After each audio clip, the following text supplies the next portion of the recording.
এই দুপুরবেলা আহারে দিদির বাড়ি এসেছিলাম। আহারে কি কি আছে আপনাদের একটু দেখিয়ে দিই। যেন গরম ধোঁয়া ওঠা মিনিকেট চালের ভাত, এরকম বেগুন ভাজা, আসলে শাকের চচ্চড়ি, এরকম গরমের দিনে একদম ডিমের কারি, আর শেষে এই চাটনি আর কাঁচা পেঁয়াজ। চলুন জমিয়ে দুপুরবেলার আহারটা শুরু করি। প্রথমেই বেগুন ভাজা দিয়ে এরকম গরম মিনিকেট চালের ভাত আমি খেয়ে নেব।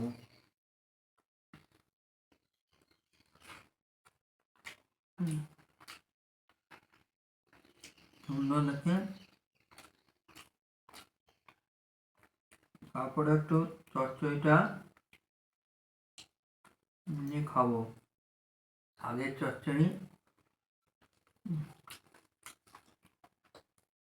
খুব সুন্দর।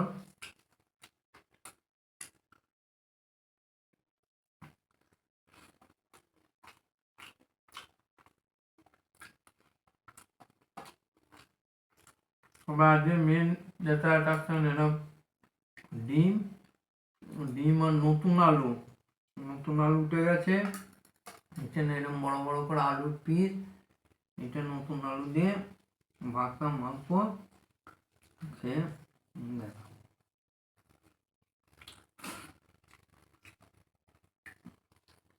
আর কি বাকি ভিডিওটা